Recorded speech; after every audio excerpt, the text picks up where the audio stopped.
에레미야서는 남유다가 멸망할 기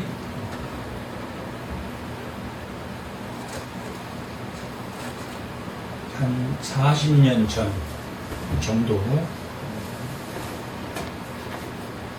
왕들이 통치한 때에 일어난 소신서입니다.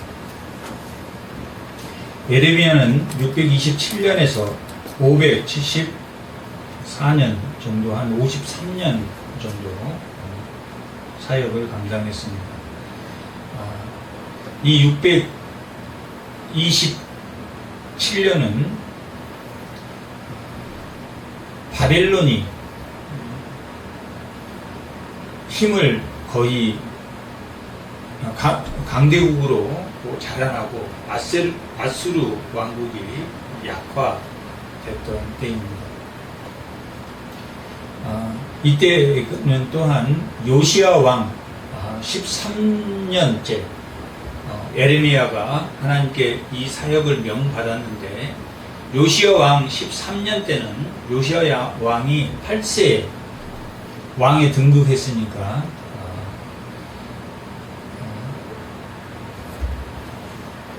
요시야 왕 나이가 21살 정도 되었을 때입니다. 요시야 왕은 8세의 왕이 되어서 8년째 되던 해, 그러니까 요시야 왕 나이로는 16세에 하나님을 찾았고, 또 통치 12년, 에레미야 선지자가 사역하기 1년 전 통치 12년에는 바알 우상들을 제거하고, 통치 18년, 그러니까 요시야 왕 26세 되던 나이 때에는 성전을 수리하고, 그때 성전에서 율법책이 발견되었다라고 기록되어 있습니다. 이렇게 요시야 왕 13년 내에 이 에레미야는 사역을 감당하게 되었습니다. 그리고 이 에레미야는 586년에 이스라엘이 멸망한 이후에도 574년까지 사역하였다고 기록되어 있는 걸로 보아서 이스라엘이 멸망하고도 한 10년 정도 더 사역을 했던 것으로 보여집니다. 그 요시야 왕 또한 요시야 왕의 아들인 여호아하스, 그 다음에 요시야 왕의 형제였던 요시야 왕의 형제였던 여호와김, 그 다음에 여호와김의 아들인 여호와긴, 그 다음에 시드기야, 마지막 유다의 왕이었는데 시드기야가 통치하는 요시야 왕, 여호아스, 여호와김, 여호와긴, 시드기야 왕의 통치 기간 동안 사역했습니다. 이사야 선지자가 아하스 시대와 히스기야 시대 때 이스라엘이 멸망할 것이다, 그들이 우상을 섬김으로 이스라엘이 멸망할 것이다 라고 전하고, 그들이 또한 포로에서 회복될 것이다 라고 전했던 선지자라면, 이 에레미야는 그 멸망의 시기에 그 현장에서 그 멸망을 바라보며 예언했던 선지자입니다.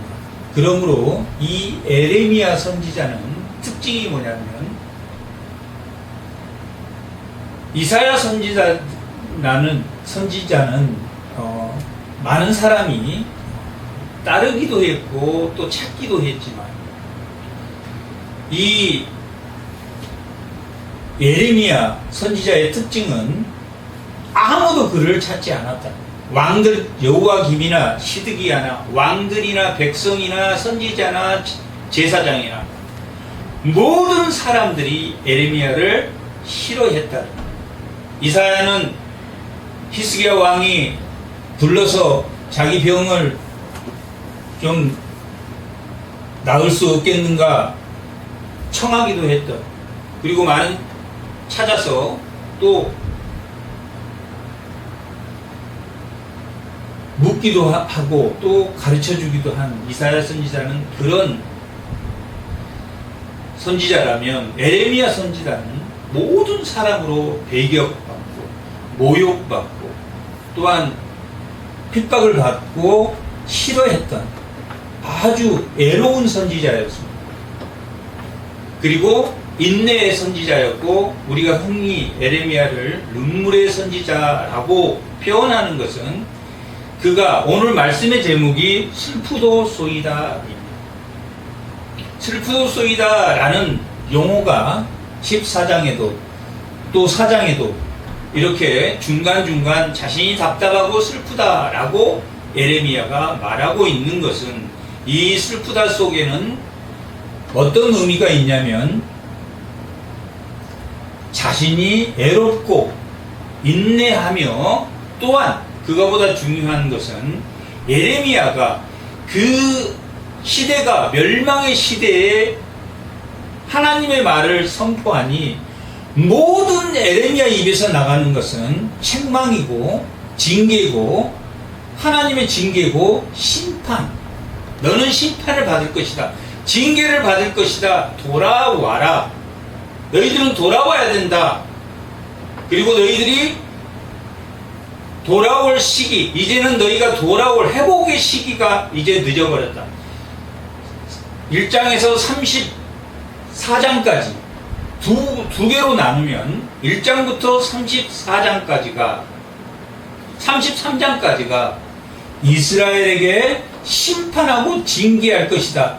너희들이 돌아와라 라고 외쳤다면, 34장에서 52장 마지막 장까지는 유다의 심판과 멸망, 그 다음에 열방의 심판, 또한 예루살렘의 함락이 될 것이다 라고 기록되어 있습니다. 너희가 심판을 받을 것이며 너희는 돌아와야 된다 라고 33장까지 외쳤다면, 34장에서 45장까지가 유다는 이제 돌아올 수 없는 길로 갔다. 너희들이 바벨론의 포로가 될 것이고 너희가 멸망할 것이다. 이제는 회복될 수 없다 라고 선포되며, 45장에서 51장까지가 열방도 또한 멸망할 것이다. 애굽이 멸망할 것이고, 모압이 멸망할 것이고, 암몬이 멸망할 것이고, 블레셋이 멸망할 것이고, 바벨론도 멸망할 것이다 라는 게 51장까지의 내용이고, 마지막 52장은 예루살렘이 함락될 것이다 라고 기록되어 있습니다. 그렇게 에레미야는 인내의 선지자고 또한 애로운 선지자였고, 늘 고통받는 모든 사람으로부터 모욕과 억압과 무시를 죽이려고 하는 모함을 받았으므로 그가 애롭게 사역을 했지만 그것을 견딜 수 있었던 것은 그가 눈물의 사역자였기 때문입니다. 눈물의 사역자라는 것은 진심으로 그 사역에 임했기 때문에 그가 그 사역을 모욕과 억압과 그런 가운데 인내할 수 있었던 건 참으로 이스라엘이 회복되며 참으로 하나님의 말씀대로 그들이 바벨론으로 포로로 가야지 예루살렘이 온전히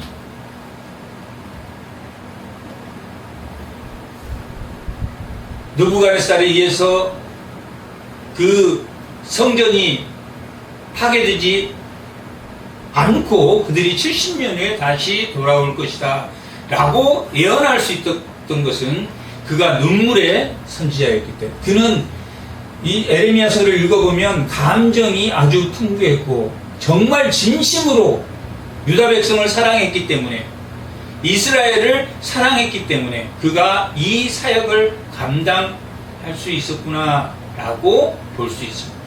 제사장으로부터, 거짓 선지자로부터, 왕으로부터, 시드기야로부터, 여호와김으로부터 그는 핍박을 받았습니다. 하지만 그가 진심으로 유다를 사랑했기 때문에, 그리고 오늘 본문에서 말하는 하나님이 그를 지명했고 그를 마지막 멸망의 시기에 선지자로 세우려고 마음을 먹었다라고 오늘 본문이 기록하고 있습니다. 내가 너를 지명했다. 그리고 너를 내 태에 있을 때부터 내가 알고 있었다. 하나님이 그가 태에 있을 때부터 나의 택한 자로 삼았다라고 기록되어 있습니다. 그러자 이 에레미야는 나는 아이로소이다. 이 에레미야가 17세에서 20세 때 사역을 시작했을 것이다 라고 우리가 추측하고 있는데, 나는 소년이다. 나는 아이다. 나는 아직도 부족하다. 저 같은 사람이, 저는 하나님을 잘 알지도 못하고요. 저는 너무나 부족한 사람입니다. 그리고 저는 잘 알지도 못합니다. 저 같은 사람이 어떻게 하나님의 사역자로 감당하겠습니까? 라고 하나님께 할 때, 슬프도소이다 라고 말할 때 하나님께서는 뭐라 그러냐면은, 내 뜻대로, 내 생각대로 너의 연륜이나 너의 지식이 필요하지 않다. 너는 내가 말한 대로 하면 된다 라고 말했습니다. 그러니 예수님 제자 12제자가, 빌립은 꼼꼼하고 세심합니다. 아주 계산적입니다. 안드레는 좀 연약하고 소심한 것 같지만 행동으로 나타내며, 베드로는 그냥 무대포적으로 끌고 나가는 그러한 특성이 있습니다. 예수님의 제자들이, 요한은 또한 성격이 급한 그런 사람이 사랑의 사도가 되었습니다. 그런 것처럼 하나님을 만나면 그 사람의 특성대로 모든 사람이 사역자가 될 수 있다라는 것을 우리가 알 수도 있습니다. 우리는 그리스도가 보낸 사신이다. 우리는 그리스도의 맡긴 바 일을 하는 그리스도의 일꾼이다 라고 고린도 후서가 기록하고 있는 것처럼, 우리가 그리스도의 일꾼이다 라는 것은 그 사람의 지식이나 그 사람의 경험이나 그 사람의 풍부한, 그 사람의 모든 인간적인 면이 중요한 게 아니라 뭐가 중요한 겁니까? 하나님, 나는 아이라 라고 고백했을 때, 나는 정말 부족한 사람입니다 라고 고백했을 때, 너의 경험이나 너의 지식이 필요치 않다. 너는 내가 말한 말대로, 내가 너에게 명령한 대로 너는 그대로 하면 된다라고 이 에레미야에게 하나님이 말씀하십니다. 내가 너에게 너의 입에 준 그 말 그대로 하면 된다. 우리는 모든 그리스도의 일꾼은 다 부족합니다. 다 하나님 앞에 나아갈 자격이 있는 사람은 한 사람도 없습니다. 우리가 예수를 믿고 하나님이 맡겨준 그 말만 우리가 하면 우리 일생은 끝나는 것입니다. 이렇게 이 에레미야는 애로운 사역을 했습니다. 627년 요시야 왕 13년째 되던 해에, 요시야 왕은 31년을 통치했습니다. 31년을 통치했으니까 13년 때 되던 해니까 요시야 시대 때 18년 동안, 요시야 시대 때 18년 동안 사역을 했고, 또한 요아스, 요아김, 시드기야, 요아김이 11년, 시드기야가 11년, 또한 여호아스가 3개월, 여호와긴이 3개월을 해서 23년 동안, 요시야 시대 18년, 또한 시드기야 시대까지 23년, 그러면 41년 정도 이 이스라엘이 멸망할 때까지 이 시대에 에레미야가 그 포로로 끌려가는 것을 눈으로 직접 보고 1차, 2차, 3차 그런 포로로 끌려가는 것을 직접 눈으로 보고 이 사건을 겪어내면서 기록한 이 서신서가 에레미야 서신서입니다. 에레미야를 보면 그 사람이 참 부족한 사람이었지만 원래 이 에레미야는 제사장의 아들로 태어났습니다. 제사장은 세습제입니다. 아버지가 제사장이면 아들은 무조건 제사장이 되는 세습제입니다. 선지자는 어떤 사람이 선지자입니까? 부르면, 소명을 받으면 선지자입니다. 이 땅에 예수 그리스도를 믿는 자들은 제사장이며 선지자며 왕같은 제사장이다. 베드로전서 2장 9절에는 그렇게 기록되어 있습니다. 선지자는 뭐하는 사람입니까? 하나님의 뜻을 헤아리는 사람. 하나님의 뜻이 무엇인지를 헤아리는 사람. 그거 하나님의 뜻을 말해주는 사람이 선지자입니다. 또한 그러면 우리는 가정에서 자녀들에게, 가족들에게 하나님의 말씀을 이야기해주는 선지자입니다. 또한 우리는 제사장입니다. 제사장은 뭐 해주는 사람입니까? 죄를 사해주는 사람입니다. 우리가 예수 그리스도가 그 십자가에 죽으심으로 우리를 죄를 사해준 것처럼 우리는 다른 사람이 나를 허물하던 우리는 그 죄를 사해줘야 하는 그런 제사장의 역할도 있습니다. 왕은 어떤 역할을 합니까? 왕은 뭐 하는 사람입니까? 백성을 보호하고 인도하는 사람입니다. 백성을 보호하고 인도하는 사람이기 때문에 우리는 믿음의 길로 나아갈 수 있도록 왕같은 제사장이고 선지자다라고 오늘날 성도를 말합니다. 이렇게 예레미야는 제사장의 아들로 태어났습니다. 그는 제사장이 되었을 것입니다. 그런데 왜 선지자로 바뀌었습니까? 하나님에게 소명을 받았기 때문에. 예수를 믿으면 무조건 하나님에게 소명을 받고 사명을 받고 왕같은 제사장이 되고 선지자가 되는 것입니다. 하나님의 뜻을 남에게 복음을 전파하는 그런 선지자의 역할을 감당하는 것입니다. 그렇게 에레미야는 제사장의 아들로 태어났습니다. 그리고 여호아스, 여호와긴, 시드기야 시대를 거치면서 이스라엘이 멸망하고 또한 아수르와 애굽과 바벨론의 그 강대국 사이에서 이 에레미야가 사역을 했다는 것을 알 수 있습니다. 아수르는 612년에 멸망했습니다. 612년에 아수르가 멸망했고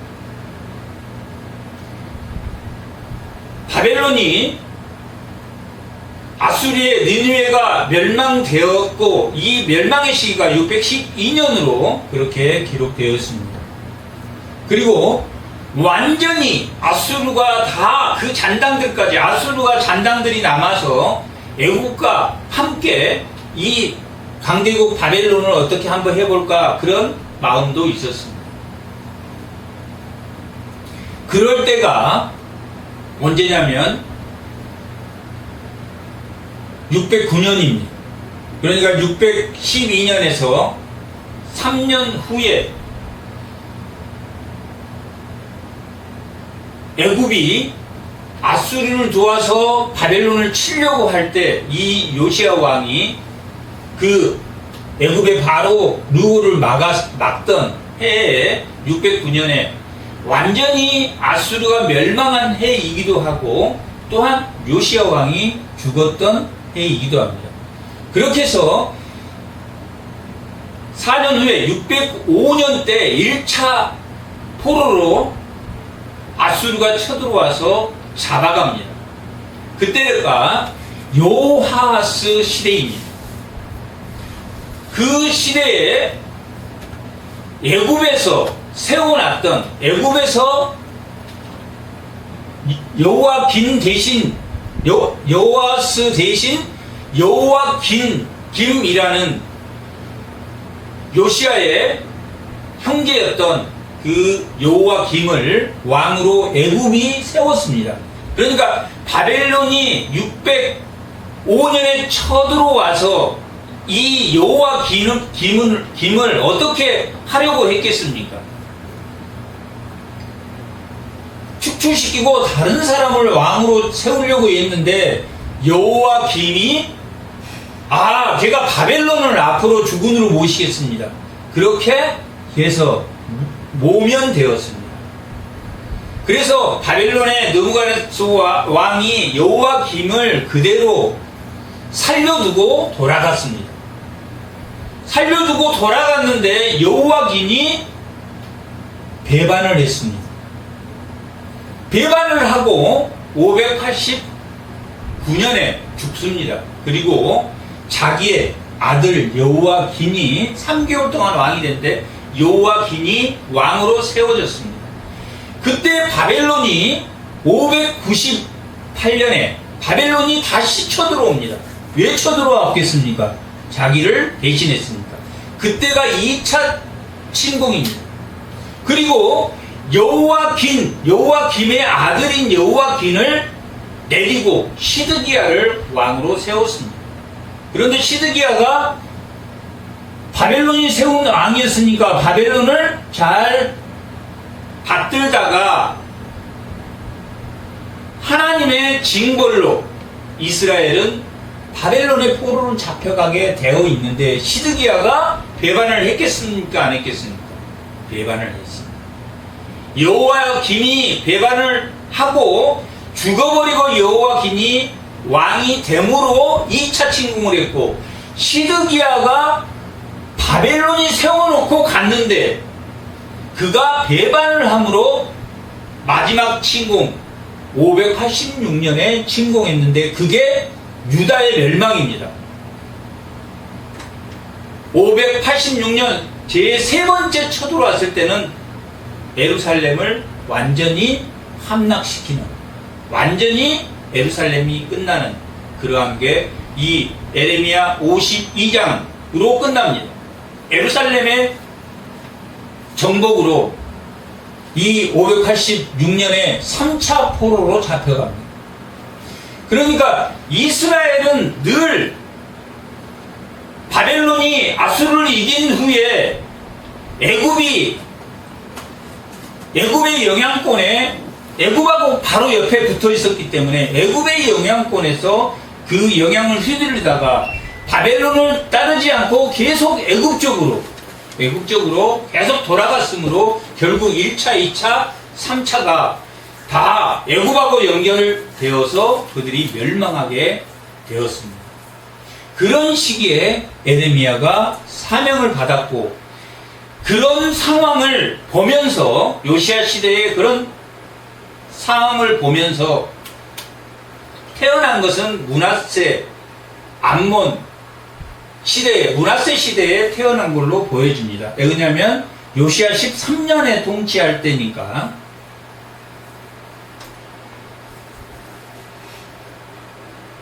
요시야 시대나 암몬 시대에 이 에레미야가 태어나지 않았나라고 보여집니다. 그렇게 그런 강대국과 또 왕들과 이스라엘 백성들은 갈팡질팡한 시대에 에레미야가 사역을 할 때 하나님께서는 두려워 말라. 그리고 내 말대로 너는 하면 된다라고 에레미야에게 사명을 줍니다. 이사야에게 사명을 주었던 것은 뭘 전하라고 주었습니까? 듣기는 들어도 알지 못하고, 보기는 보아도 깨닫지 못한, 너희들은 보기는 보아도 깨닫지 못하고 듣기는 들어도 알지 못하는 백성이다 라고 전하라고 사명을 받았습니다. 근데 오늘 이 에레미야가 받은 사명은 무엇이냐면 10절 한번 보겠습니다. 보라, 내가 오늘 너를 여러 나라와 여러 왕국 위에 세워 내가 그것을 뭐하고 뽑고 또한 파괴하며 파멸하며 넘어뜨리며 건설하고 심게 하느니라. 에레미야는 뭘 받았냐면은 뽑고 파괴하고 파멸하고 넘어뜨리는 사명을 받았습니다. 야, 너는 파괴되고 파멸되고 넘어질 거야. 너는 망할 거야. 심판할 거야. 라는 사명을 받았으니 어느 누구도 좋아하지 않았습니다. 그때 거짓 선지자들은 뭐라 그랬냐면, 하나님은, 우리 언약의 하나님 여호와 하나님은 절대 우리를 버리지 않는다 라고 에레미야를 모함하고 죽이려고 했습니다. 하나님은 그런 하나님이 아니야. 하나님은 에레미야를 통해서 이미 이스라엘을 뽑고 이방 나라들도, 열방의 이방들도 하나님이 파멸할 것을 선포하라라고 이 에레미야를 통해서 말합니다. 모압도 뽑을 것이고 또한 암몬도 뽑을 것이고 블레셋도 뽑을 것이고 바벨론도 뽑을 것이고 다 내가 너희를 뽑을 것이다. 또한 유다 너희들도 뽑아서 바벨론에 포로를 갈 것이다 라고 전하라는 게 그게 사역이었습니다. 그런 사역을 받았습니다. 그리고 하나님은 예레미야에게 두려워하지 말고 나아가라 라고 그렇게 말합니다. 8절 한번 읽어보겠습니다. 너는 그들 때문에 두려워하지 마라. 내가 너와 함께하여 너를 구원하리라. 여호와의 말이니라 라고 기록되어 있습니다. 너는 너의 생각을 들고 나가는 것이 소명자고 사명자가 아니다. 내 말을 들고 나가서 그 말을 전하면 방금 읽은 8절의 본문처럼 내가 너를 구원하리라. 그 말은 무엇입니까? 반드시 뭐하리라? 승리하리라. 반드시 내가 이길 것이다 라고 하나님이 그에게 말해줍니다. 너는 뽑고 파괴하고 파멸할 것이고 너는 죽을 것이다. 너는 심판을 받을 것이다 라고 그렇게 말할 때 반드시 그들이 힘이 너보다 세지만 내가 승리할 거야 라고 하나님이 가르쳐 주십니다. 히브리서 12장 4절에서 5절, 히브리서 12장 5절부터 한번 읽어보겠습니다. 또 아들에게 권하는 것 같이 너희에게 권면하신 말씀도 있도다. 이르시되 내 아들아, 주의 징계하심을 경히 여기지 말고 그에게 꾸지람을 받을 때에 낙심하지 말라. 6절, 주께서 그 사랑하시는 자를 징계하시고 그다 받아들이는 아들마다 채찍질을 하시니라 하셨으니라고. 우리는 이 땅에 사는 동안 내내 뭘 받습니까? 징계를 받습니다. 왜 우리는 사는 동안 내내 징계와 하나님의 채찍을 받아야 됩니까? 완전하지 않기 때문에. 우리가 완전한 예수 그리스도와 같은 동일한 성품이라면 우리는 징계와 채찍을 받지 않았을 것입니다. 예수님은 죄 없고 완전한 인간이고 완전한 신으로 오셨지만 그는 십자가에 죽으셨습니다. 우리의 죄를 대속해서 죽으셨습니다. 왜? 우리가 허물이 많기 때문에. 그러므로 우리의 견고한 진은 우리가 완전하지 못하기 때문에 우리는 늘 하나님의 징계와 하나님의 책망을 받게 되어 있습니다. 언제 동안? 사는 동안 내내 하나님은 우리를 바르게 하고 의롭게 옳게 하기 위해서 이 하나님 말씀을 주었지만 또한 이 말씀을 통해서 우리를 바르게 하게 징계하기 위한 에레미야가 그들을 징계하는 것처럼 뽑고 파멸하고 너 심판받을 거야 라고 하는 목적이 에레미야 4장 한번 보겠습니다. 1절 한번 읽어보겠습니다.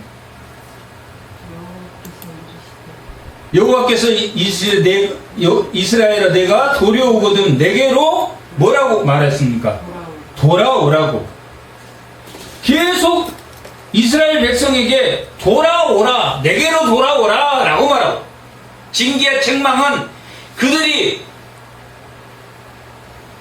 의인의 상을 받기 위해서, 선지자의 상을 받게 하기 위해서 그들을 책망하고 그들을 징계하는 것입니다. 이렇게 33장까지 끊임없이 그들을 책망하고 채찍질합니다. 하지만 34장에서 44장까지는 45장까지는 이제 예루살렘은 회복되지 못할 것이다. 그들은 바벨론의 포로를 잡혀갈 것이며 그들은 멸망할 것이다. 물론 앞에서도 그러지만 돌아와라 회개하라. 하지만 그들은 회개하기 싫어했고 우리 죄 짓지 않았어. 우리는 하나님 말씀대로 예배도 드렸는데 예배도 드리고 또한 뭣도 드렸습니까? 우상에게 예배도 드렸습니다. 지금 오늘날 우리 성도와 같은 예배도 드리고 우상도 섬기는, 예배도 드리고 명예도 섬기고, 예배도 드리고 돈도 섬기는, 예배도 드리고 자식을 섬기는,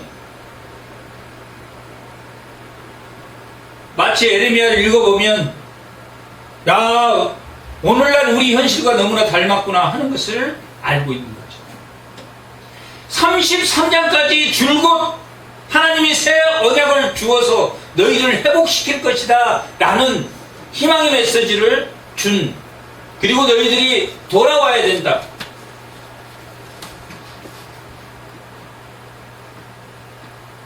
라고 예레미야가 말하고 있는 거죠.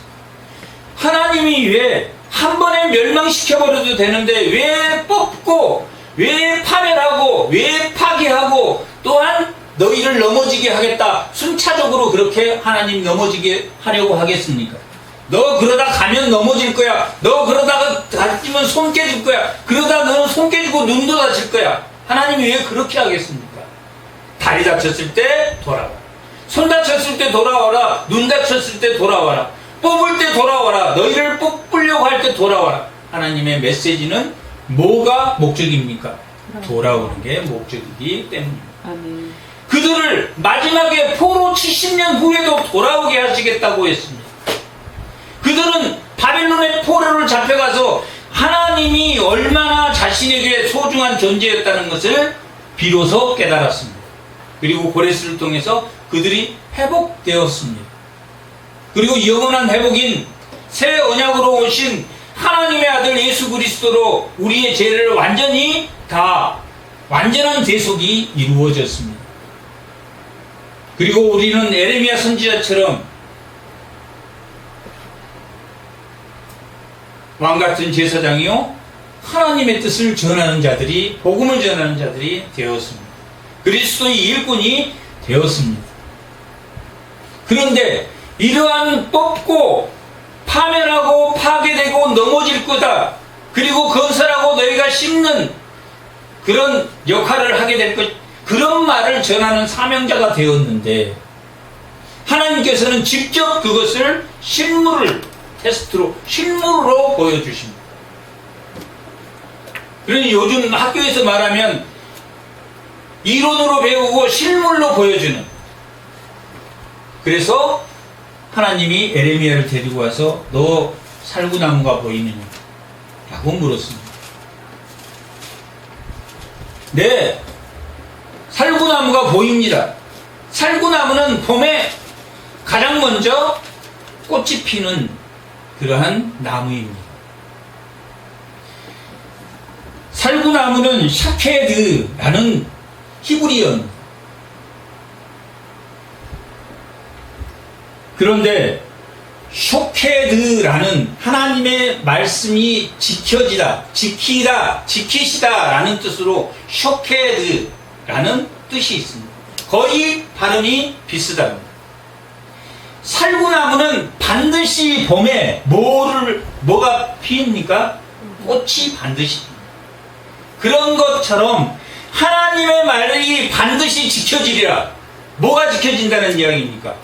뽑고 파멸하고 파괴되고 넘어지고 그들이 70년 후에 포로가 되어 다시 건져지고 건설하고 심어질 것이다 라는 것을 전하라. 그 말이 반드시 뭐 한다는 이야기입니까? 지켜질 것이다. 에레미야에게 뭐라고 말했습니까? 두려워하지 마라. 내가 너와 함께하니 내가 너의 구원이 되어줄 것이다. 너는 반드시 죽음의 구덩이에 갇히게 되지만 너는 살릴 것이고, 에레미야는 결국은 애굽에서 죽게 됩니다.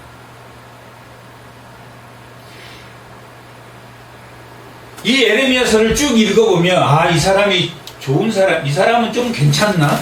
이 사람은 좋은 사람인가? 라고 했는데 그 사람도 마찬가지로 나쁜 사람. 이 사람은 나쁜 사람이구나. 이스마엘이라는 사람이 나오고 하나나라는 사람이 나옵니다. 이스마엘이 그 나라 시드기야 왕이 죽고 그 나라는 총독을 세웠는데 그 총독을 이스마엘이 죽입니다. 반란을 일으킵니다. 그래서 바벨론이 세워놓은 그 나라를 총독을 죽였기 때문에 바벨론이 자신을 죽일 것이다 라고 생각해서 이스마엘이 암몬으로 도망을 갑니다. 그러면서 미스바에 있는 백성들을 데리고 도망을 갈 때 하냐냐라는 사람이 군대 지휘관들을 데리고 그 이스마엘을 치러 갑니다. 그래서 그 백성들을 구한 것 같은데, 그리고 에레미야에게 하나님이 우리를 어떻게 우리가 앞으로 해야 되는지 좀 하나님에게 말씀을 좀 한번 여쭤봐 주세요. 그게 42장 33장에 나오는 내용입니다. 하나님에게 한번 여쭤보세요. 그렇게 말합니다. 그러니 너희가 애굽으로 가지 말고 여기에 있으라고 한다라고 그렇게 말했는데, 그들이 그 모든 백성과 바록과 예레미야를 데리고 어디로 가냐면 애굽으로 떠납니다. 그게 에레미야의 마지막입니다.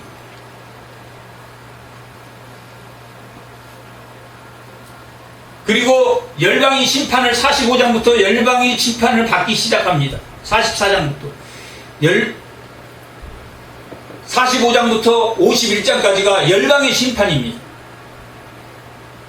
열방의 심판이 받고 이 예레미야는 애굽에서 죽었다라는 기록은 없지만 애굽으로 데려가고 애굽에서 일생을 마쳤을 것이다 라고 모든 학자들은 그렇게 생각합니다.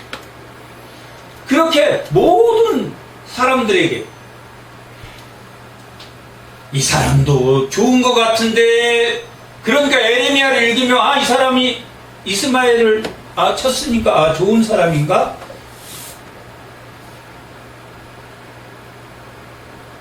에레미야에게는 두 사람이 있었습니다. 발록과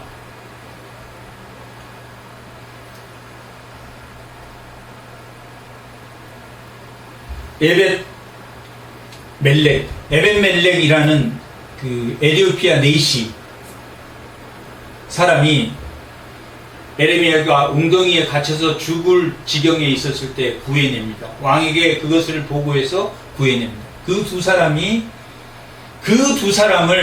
두 사람이 발록은 에레미야가 말한 것을 기록한 그러한 사람이었습니다.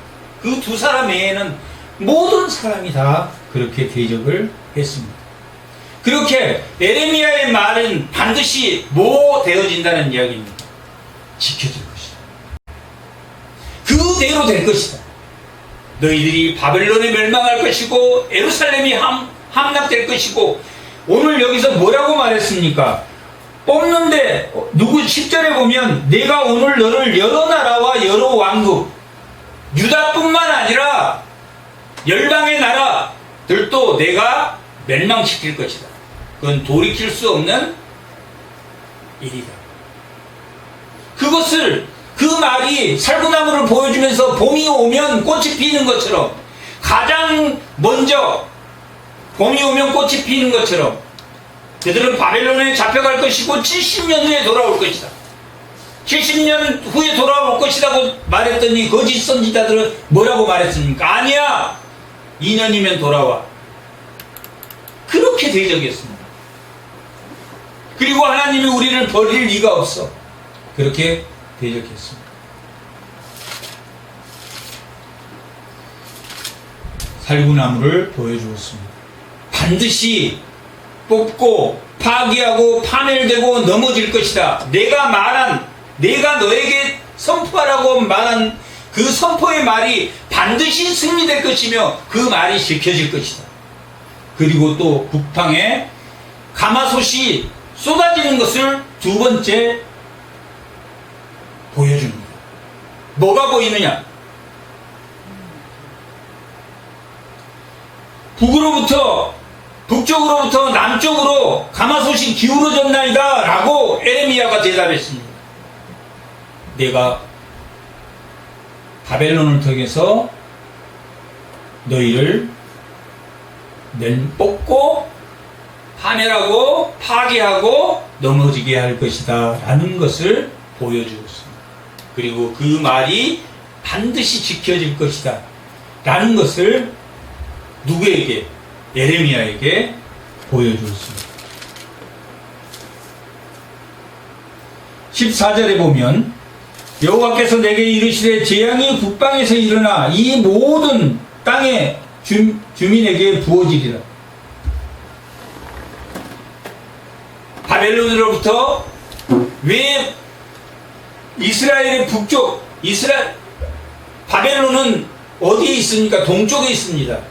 동쪽에 있는데 동쪽으로 오면 암몬이나 모압의 산맥에 막혀 있기 때문에 항상 하란 쪽으로 돌아서 하란을 거쳐서 아래로 갈릴리를 통해서 이렇게 내려오기 때문에 북방에서 쏟아졌다. 바벨론 북쪽에서 쳐들어왔다 라고 그렇게 기록되어 있습니다. 이 땅의 모든 주민에게 부어지리라 라고 하나님께서 직접 보여주면서 설명했습니다. 살구나무를 보여줬고 끓은 가마를 보여주었습니다. 15절 내가 북방 왕국의 모든 족속들을 부를 것인즉 그들이 와서 예루살렘 성문 어귀에 각기 자리를 정하고 그 사방 모든 성벽과 유다 모든 성북들을 치리라. 유다를 치게 될 것이다.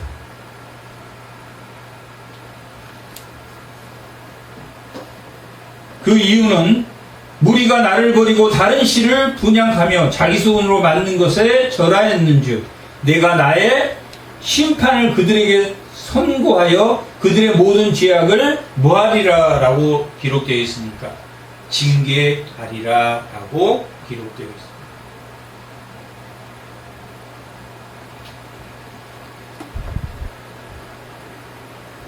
징계는 우리를 힘들게 하기 위해서 주는 게 아닙니다. 아멘. 로마서 8장 14절입니다.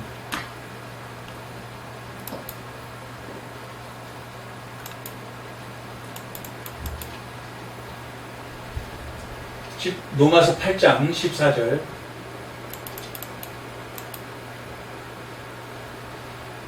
다 같이 한번 읽어보겠습니다. 14절부터. 무릇 하나님의 영으로 인도함을 받는 사람은 곧 하나님의 아들이라. 너희는 다시 무서워하는 종의 영을 받지 아니하고 양자의 영을 받았으므로 우리가 아빠 아버지라고 부르짖느니라. 성령이 친히 우리의 영과 더불어 우리가 하나님의 자녀인 것을 증명하시나니 자녀이면 또한 상속자고 하나님의 상속자요 그리스도와 함께한 상속자니 우리가 그와 함께 영광을 받기 위하여 무엇도 함께 받았습니까? 고난도 함께. 이 징계는, 우리의 고난은 하나님의 징계로 받아들이면 믿음이 되지만 그것을 고통으로 받아들이면 씁쓸하고 힘들고 괴로운 것입니다. 하나님의 자녀가 되는 건 이 땅의 환난을 통해서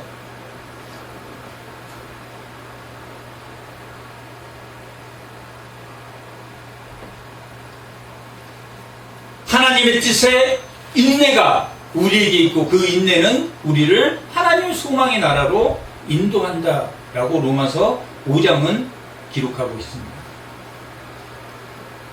하나님에게 고난받는 것은 이 땅에 살 때 하나님이 우리를 이끌어가는 또 믿음의 방식입니다. 하나님의 아들이 되었는즉 너희가 고난도 함께 받았다. 하나님의 영광도 함께 받았다. 하나님의 자녀가 되어서 하나님의 영광을 함께 받았지만 우리에게는 어떤 크고 작은 고난 가운데 있게 되면 그것이 뭘 자라나게 하기 위해서? 하나님에게 돌아오게 하기 위해서. 언제까지? 죽을 때까지. 하나님에게 온전히 돌아올 수 있는 마음을 갖게 하기 위해서. 하나님이 뽑고 파멸하고 파괴하고 넘어지게 과격한 용어를 사용했지만 하물며 바벨론의 포로로 가서 70년 후에 돌아오게 하는 것은 70년이라는 세월을 포로로 잡혀가서 생활하게 한 것도 그들이 뭐하게? 메시아, 오실 새 언약의 메시아를 알게 하기 위해서, 구원의 완전한 회복의 구원의 메시아가 올 것을 알게 하기 위해서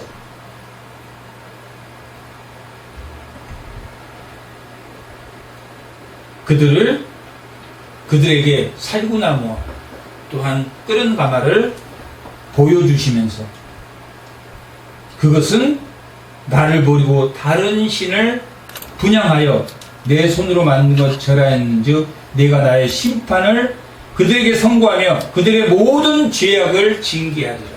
하나님이 책망하리라 라고 말합니다. 그러므로 너는 내 허리를 동이고 일어나 내가 내게 명령한 바를 다 그들에게 말하라. 뭘 말하라고 말하고 있습니까? 하나님께서 명령한 것을 그들에게 말하라. 하나님의 명령한 것이 뭡니까? 뽑고 파멸하고 파괴하고 넘어진다는 것. 너 그러면 안 돼. 너 그러면 망해. 그러면 좋아하는 사람이 있겠습니까? 하나님 잘 믿는 사람에게도 징계하면 금방 일이 이만큼 나옵니다. 듣기 싫어하고 자기가 잘못하지 않았다고, 우리는 죽는 날까지 잘못하고 산다고 성경에 기록되어 있는데 자기는 완전한 사람이라고 하나님에게 책망받기 싫어합니다.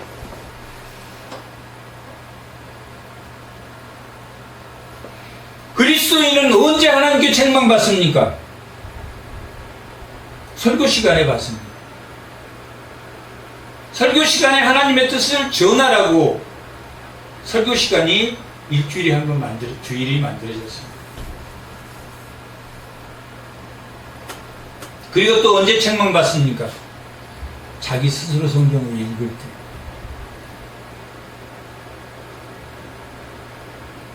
자기 스스로 성경을 읽을 때. 그런데 하나님의 말씀의 뜻을 하나님이 에레미야에게 보여준 것처럼 설명해 주는 시간이 설교 시간입니다.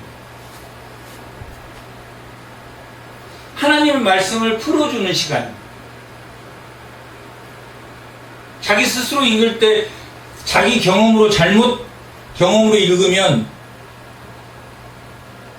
안 되기 때문에 설교를 듣고 그 설교 말씀으로 한 주간을 자기를 돌아보며 그 설교 말씀을 기억하면서 사는 게 그리스도인입니다.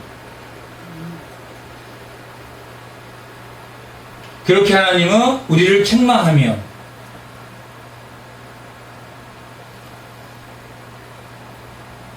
우리의 삶을 이겨낼 수 있도록, 믿음으로 이겨낼 수 있도록 하나님이 그렇게 하셨습니다. 그리고 그것이 하나님의 명령한 하나님의 말씀이고 그것을 에레미야에게 너에게 그들에게 말하라 라고 가르쳤다라고 기록되어 있습니다. 그리고 그들 때문에 두려워 말라. 뭐 할 거니까 두려워 말라라는 이야기입니까? 하나님이 승리할 거니까. 내가 그들 앞에서 두려움을 당하지 않게 하겠다. 18절 보라 내가 오늘 너를 온 땅과 유다 왕들과 그 지도자들과 그 제사장들과 그 땅 백성 앞에 견고한 성읍 세기둥 노병 이 지금 하나님이 에레미야를 견고한 성읍 세기둥 노성벽이 되게 하겠다. 누구에게? 너를 공격하는 사람에게. 세기둥을 치면 주먹으로 치면 어떻게 됩니까? 적이 자기 주먹만 아프다는. 에레미야를 너를 치면 칠수록 그들은 뽑고 파멸되고 파괴될 것이다. 그러니 뭐하지 말라. 에레미야에게 뭐하지 화내거나 그들을 원망하거나 그들을 두려워하지 마라. 하나님이 이기실 것이다. 하나님이 너에게 8절에 너와 함께하고 너의 구원이 되겠다. 승리가 되게 하겠다. 시편 110편 내는 원수들이 발등상이 되기까지 하나님 너를 지키겠다라고 기록되어 있습니다. 내 대적이 발등상이 될 때까지 하나님이 우리를 지키십니다.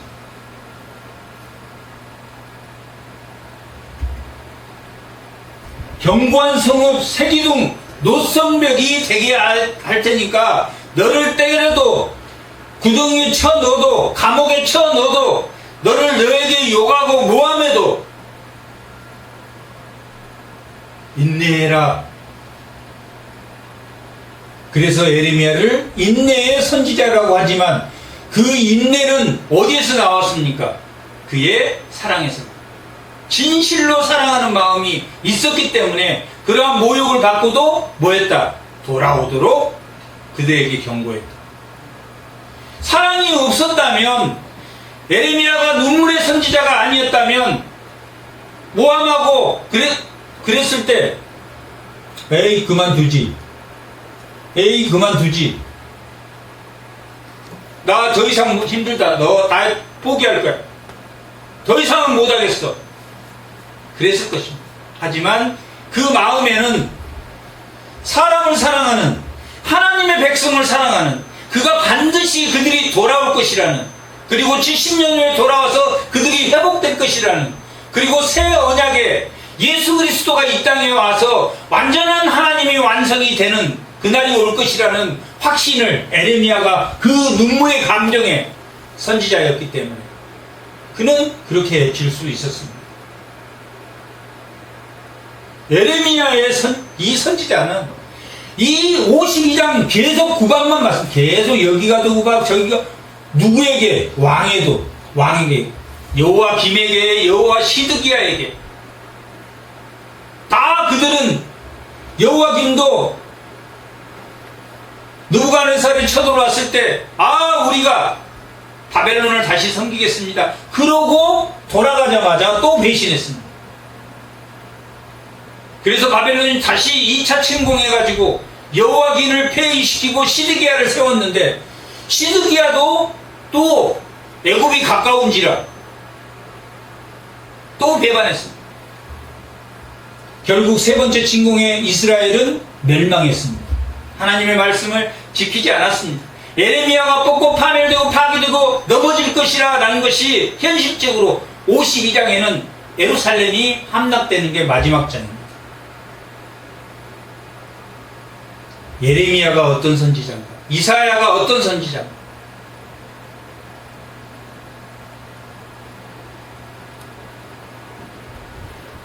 예레미야는 인내의 선지자입니다.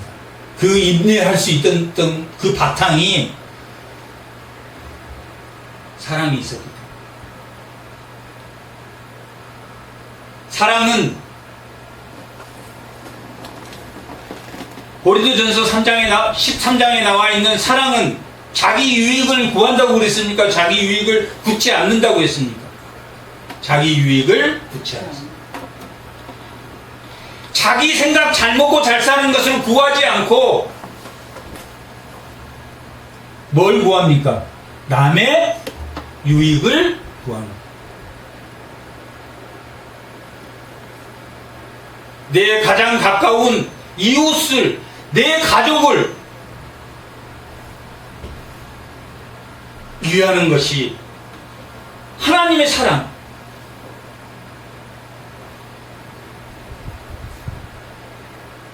온유하고 오래 참고 그런 하나님의 사랑은 자기 유익을 구치 않고 남의 유익을 구하는 것이다. 이 에레미야는 그것을 실천했습니다. 그것이 쐐기둥이 되고 상대방의 손이 아프고 상대방의 욕이 자기에게로 돌아가는 결과인 것입니다. 왜? 하나님이 지켜주셨습니다. 자기 생각대로 하면 괴롭고 고통스럽고 그냥 늘 가슴이 답답하고 괴로워. 에레미야도 물론 4장에도 슬프다. 4장 19절 한번 다 같이 한번 읽어보겠습니다. 4장 19절. 슬프고 아프다. 다 같이 읽어보겠습니다. 슬프고 아프다. 내 마음속이 아프고 내 마음이 답답하여 잠잠할 수 없이니 이는 나의 심령이 나팔소리와 전쟁의 경보를 들었습니다. 북이스라엘이 하나님이 그들을 꺾고 치고 멸망할 것을 들었으므로 슬프고 답답하다. 지금 오늘 본문은 자기가 하나님을 잘 알지 못하고 부족한 사람인데 저는 정말 하나님의 말씀을 잘 모르는 사람이고 저 참으로 부족한 사람입니다 라고 고백할 때 슬프다 했는데 이 이스라엘 백성들이 고난을 받는 그 나팔소리와 전쟁의 경보를 듣고 슬프다 라고 기록되어 있습니다. 14장 13절 한번 14장 13절 다 같이 한번 읽어보겠습니다.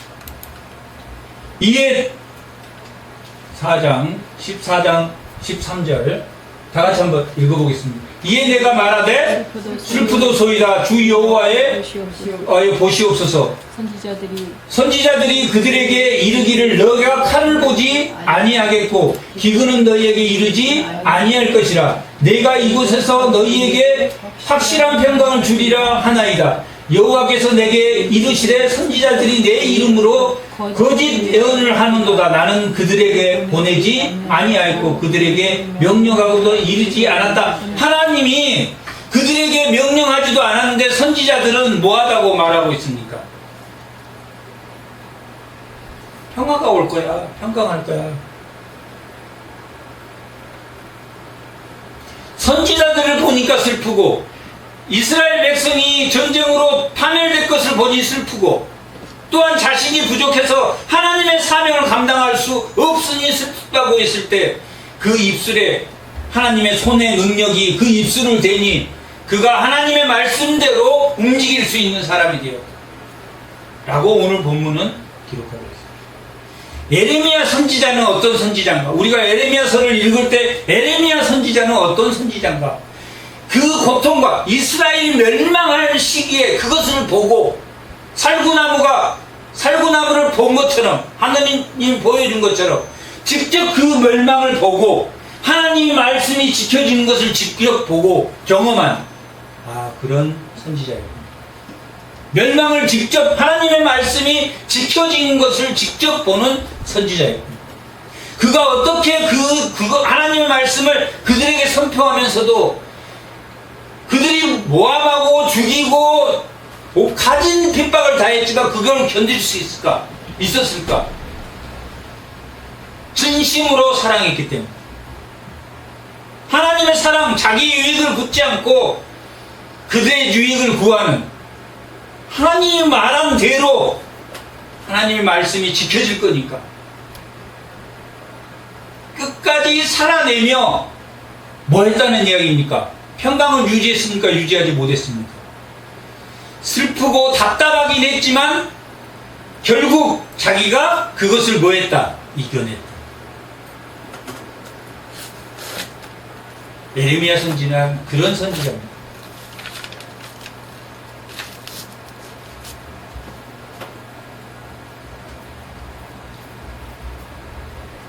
에레미야를 읽을 때나 에레미야를 생각할 때 그 현장을 목격하면서 자기 자식이 직접 현장에서 고통받고 쓰러지는 것을 보면서 그들을 죽게 놔둘 수가 없어서 슬퍼하고 고통스러워하는, 정말 사랑의 메시지를 들고 있는, 그리고 그들에게 욕을 얻어먹으면서도 끝까지 그들을 사랑하는 그런 선지자였구나. 눈물의 선지자였구나.